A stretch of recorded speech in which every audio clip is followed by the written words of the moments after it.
बिस्मिल्लाहिर्रहमानिर्रहीम।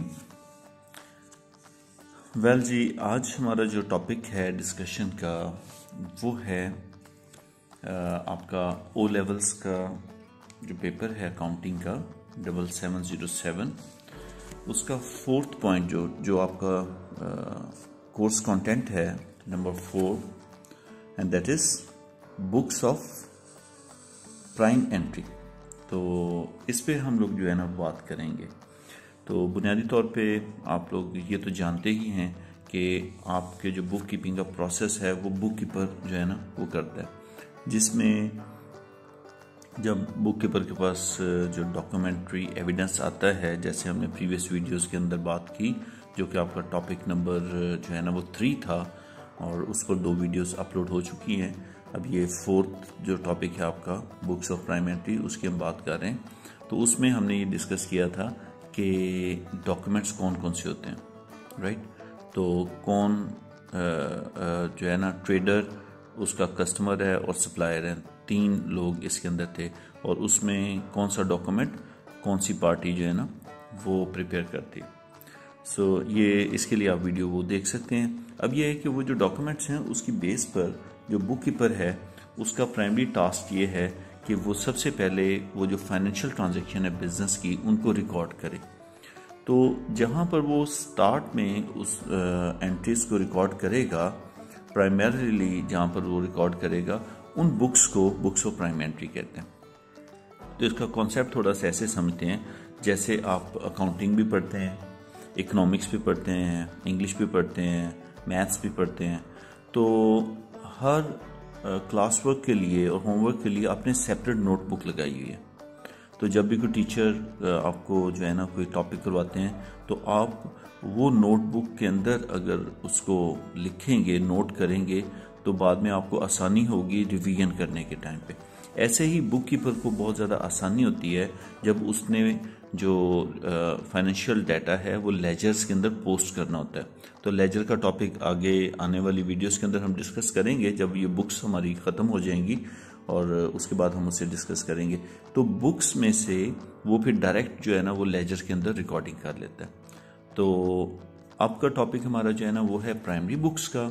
इसमें आपकी अभी प्राइमरी बुक्स की इंट्रोडक्शन और उसके जो की पॉइंट्स हैं पेपर 1 के पॉइंट ऑफ व्यू से वो हम यहाँ पर डिस्कस करने लगे हैं। चलिए, तो वैसे बुक्स के ऊपर एक डिटेल वीडियो भी आ चुकी है। वो डिटेल वीडियो आप जो प्राइमरी बुक्स ऑफ एंट्रीज हैं वो आप चैनल पे देख सकते हैं। तो अभी हम लोग जो ये वाली वीडियो है ये स्पेसिफिकली आपका जो पेपर 1 है एमसीक्यूज का उस पर बेस करती है, क्योंकि इसके अंदर बहुत ज़्यादा एग्जामिनर जो है ना वो ट्रिकी पॉइंट्स वो देते हैं, तो जिसमें काफ़ी ज़्यादा जो है ना वो कन्फ्यूजन होती है और हमें पता नहीं चलता कि राइट आंसर क्या है। क्योंकि वो जो आंसर है नीचे जो ऑप्शंस दी होती हैं 1 2 3 4 ABCD, तो वो ऑप्शन काफ़ी ज़्यादा सिमिलर हैं और हमें वो काफ़ी ज़्यादा मुश्किल पेश आती है बीइंग एन स्टूडेंट उसको जो है ना पिक करने में। तो जब हम ये वाली वीडियो इंशाल्लाह देख लेंगे तो फिर हमें प्रॉब्लम नहीं आएगी। सो ये आपके इम्पॉर्टेंट पॉइंट्स हैं ओ लेवल्स अकाउंटिंग के। और कोर्स आपका जो है 7707 ये हर 3 4 5 साल बाद वो चेंज कर देते हैं, लेकिन चीज़ें बेसिक वही रहती हैं। तो बाद में जो चेंज शायद कोड भी चेंज हो जाए, शायद इसका नाम भी चेंज हो जाए, लेकिन चीज़ें यही रहेंगी। तो इसलिए आप जो बाद में देखने वाले लोग हैं या बाद में आने वाले हैं जो ये कोर्स के अंडर नहीं भी इसको जो है ना पढ़ रहे, तो उनको भी हेल्प आउट करेगी। इसलिए आप इसको जो है ना वो ओवरऑल लाइफ यानी कि जो भी अकाउंटिंग पढ़ रहे हैं वो देख सकते हैं इसको। वेल जी, टॉपिक है हमारा प्राइमरी बुक्स ऑफ एंट्री और लेसन हमारा है 104। और 104 का पहला पॉइंट जो है when a business records its sales invoices.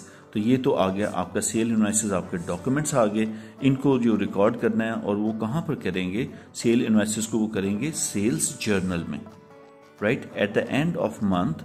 अब सबसे पहले जैसे जैसे सेल किया और सेल जर्नल के अंदर लिख लिया। इसे जर्नल को सेल डे बुक भी बोलते हैं। क्या बोलते हैं? Sales day book. और जितनी भी क्रेडिट सेल्स हैं उसके लिए ये सेल डे बुक जो है ना यूज होती है, कैश सेल्स के लिए नहीं होती।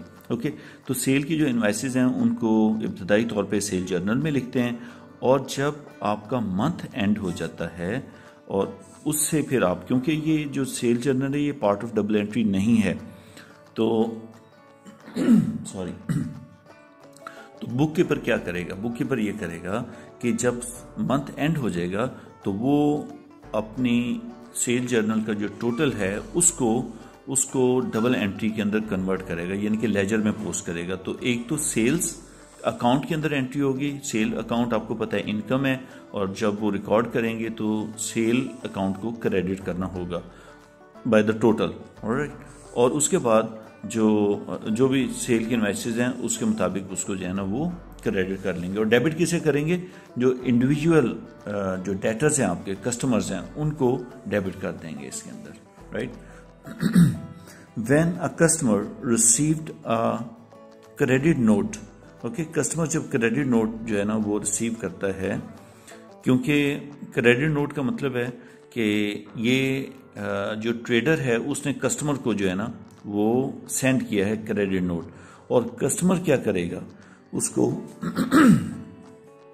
हम फॉर एग्जांपल कस्टमर हैं, हमने जो है ना वो चीज़ें वापस की हैं, राइट, हमने डेबिट नोट बनाया था, अब उसके अगेंस्ट हमें क्रेडिट नोट जो है ना, क्रेडिट नोट वो हमें मिला, इधर यहाँ पे कस्टमर के पास आया।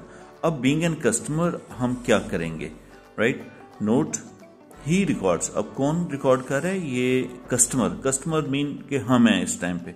तो जो आपको पेपर के अंदर जिसकी बुक्स को मेंटेन करने के लिए कहा जाए, आपने उसका अकाउंटेंट बन के सोचना है, उसका बुक कीपर बन के सोचना है, राइट। सो कस्टमर हम है, राइट, हमने एक क्रेडिट नोट रिसीव किया अपने सप्लायर से, राइट। सप्लायर तब बना होगा जब हमने परचेज किया होगा, तो जब वो क्रेडिट नोट हमें मिलेगा तो हम उसके अगेंस्ट अपना डेबिट नोट इशू करेंगे, और जो डेबिट नोट है वो हम कौन सी बुक में लिखते हैं, क्योंकि हम परचेज को वापस कर रहे हैं, लिहाजा purchases return journal, purchases return journal, या इसको जो है ना वो रिटर्न आउटवर्ड जर्नल भी बोलते हैं, ऑलराइट। तो परचेज रिटर्न जो क्योंकि हमारे से बाहर जा रही होती है तो रिटर्न आउटवर्ड जर्नल भी इसको बोलते हैं, तो वहाँ पर ये रिकॉर्ड करेगा। तो थोड़ा सा इसमें कन्फ्यूजन थी कि पहले कस्टमर को कहा और कस्टमर ने रिसीव किया, ये डॉक्यूमेंट तो सेकंड पार्टी जो है जो हमारा सप्लायर है उसका डॉक्यूमेंट है, आपने इसको नहीं देखना, आपने देखना है कि इसके अगेंस्ट हमने कौन सा डॉक्यूमेंट जो है ना वो इशू करना है। तो हमने उसके लिए डेबिट नोट इशू करना था, राइट, क्योंकि वो हमारी लायबिलिटी है, जो हमारा क्रेडिटर है वो कम हो रहा है, उसको हमने डेबिट नोट इशू करना था, और उसको हम लिखेंगे अपने परचेज रिटर्न जर्नल के अंदर। तो इसमें ये एक ट्रिकी पॉइंट था, और इसमें अक्सर कन्फ्यूजन आने की वजह से गलत भी जो है ना वो ऑप्शन ऑप्ट हो जाती है। कैश बुक इज बोथ, ये बहुत ज़्यादा इंपॉर्टेंट बात है, और ये 12 दफ़ा ये एग्जामिनर ये पूछता है कि कैश बुक जो है ना एक स्पेशल बुक है, डे बुक है ये प्राइमरी बुक है, राइट, प्राइमरी बुक या डे बुक एक ही बात है। तो ये साथ ही साथ जो है ना वो लेजर का काम भी करती है, तो ये प्राइमरी बुक भी है, साइमल्टेनियसली इसको लेजर भी कहते हैं। प्राइमरी बुक जो है ना वो दो वजूहात हैं इसकी, एक इसका जो डिस्काउंट अलाउड वाला कॉलम है और डिस्काउंट रिसीव्ड वाला कॉलम है। इस वजह से क्योंकि ये आपका डेबिट साइड पे प्लेस होता है, ये क्रेडिट साइड पे प्लेस होता है, तो ये आपका जो डिस्काउंट वाला कॉलम है, इस वजह से इसको हम प्राइमरी बुक कहते हैं, क्योंकि जो डिस्काउंट का टोटल होगा मंथ के एंड पे, जो टोटल होगा वो इसका अगर 70 आता है और इसका 110 आता है, तो 110 की डबल एंट्री अलहदा से प्लेस करेंगे और ये 70 की अलहदा से, इसका बैलेंस नहीं करेंगे। जबकि आपने देखा होगा 3 कॉलम कैश बुक के अंदर आपका बैंक का कॉलम भी होता है, इधर कैश का भी होता है, कैश का भी और बैंक का भी होता है। तो कैश को आप बैलेंस करते हैं, इसी तरह बैंक के कॉलम को भी बैलेंस करते हैं, ठीक है। तो बैलेंस तो लेजर को किया जाता है, तो कैश और बैंक की वजह से ये लेजर अकाउंट है, और डिस्काउंट अलाउड और डिस्काउंट रिसीव की वजह से ये प्राइमरी बुक है। ये बहुत ज़्यादा इंपॉर्टेंट बात है, ये स्टूडेंट्स को अक्सर ये इसमें कन्फ्यूजन आती है और समझ नहीं लगती। तो प्लीज़ इसको ज़हन नशीन कीजिए कि आपकी जो कैश बुक है वो प्राइमरी बुक भी है और साथ ही वो लेजर भी है, राइट।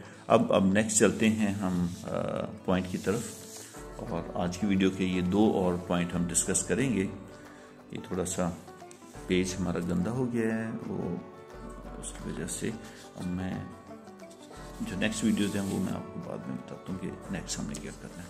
वेल जी, सो 4th पॉइंट है purchase return journal.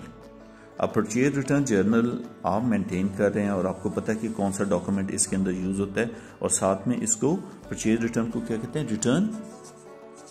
Return inward journal भी बोलते हैं। ओके, क्योंकि हमारे पास चीजें वापस आ रही थी। Is return up from credit note received by supplier. अब ये हम जो मेंटेन करते हैं, ये जो सप्लायर की तरफ से क्रेडिट नोट आता है उसकी बेस पे मींस के जो हमारा है इसके अंदर डेबिट नोट आएगा। Debit note issued by us, उसकी बेस पे, या क्रेडिट नोट सप्लायर की तरफ से, तो एक ही बात होगी ना। एक ही चीज के लिए 2 डॉक्यूमेंट बनते हैं, ये आपका सप्लायर बना रहा है, ये आप खुद बना रहे हैं, तो दोनों ही यूज हो सकते हैं। जाहिर है दोनों यूज होंगे कि उन्होंने अगर बनाया तो हमने अपने एविडेंस के तौर पे भी तो बुक्स के साथ जो है ना स्पोर्टिव डॉक्यूमेंट या स्पोर्टिंग डॉक्यूमेंट लगाना होगा। तो परचेज रिटर्न जर्नल के अंदर जब हम एंट्री लिखेंगे, रिकॉर्ड करेंगे, तो ये दोनों डॉक्यूमेंट उसके साथ अटैच करेंगे। ये हमने इशू किया है और ये जो हमारा सप्लायर है उसने इशू किया हुआ है। और लास्ट पॉइंट इसका है सेल्स रिटर्न जर्नल। अब जैसे सेल डे बुक के अंदर हम लोग क्या करते हैं, अपने इनवाइस से हम एंट्री करते हैं, जबकि जो रिटर्न जर्नल है, रिटर्न आउटवर्ड भी से कहते हैं, रिटर्न आउटवर्ड जर्नल जो है वो आप राइट डाउन करते हैं। अब ये सेल रिटर्न होंगी तो आपके डेटर कम होते हैं सेल रिटर्न की वजह से, तो लिहाजा आपको क्रेडिट नोट इशू करना पड़ता है। अगर आपकी अपनी बात होगी तो वो आप क्रेडिट नोट की बात करेंगे, इशूड बाय अ ट्रेडर। तो आप ट्रेडर हैं, आप अपने पास सेल रिटर्न को रिकॉर्ड करेंगे इस डॉक्यूमेंट को देख के। या हम इसको एक और तरह भी कह सकते हैं कि जो है ना डेबिट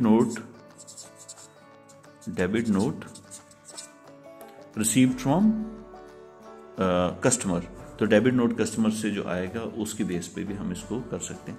सो ये पॉइंट्स थे, इनको प्लीज़ समझिए और ये आप देखेंगे कि आप पेपर जब MCQs वाला सॉल्व करने लगेंगे तो यही पॉइंट आपको वहाँ पर जो है ना नज़र आएंगे और आप इजीली गेस कर लेंगे कि इसका आंसर क्या है। तो अपना बहुत ज़्यादा ख्याल रखिए, अल्लाह ताला आपको कामयाब करे। तो अब इंशाल्लाह मिलेंगे नेक्स्ट वीडियो के अंदर और वो पॉइंट नंबर 6 से हम स्टार्ट करेंगे। स्टे ब्लेस्ड एंड अल्लाह हाफिज़।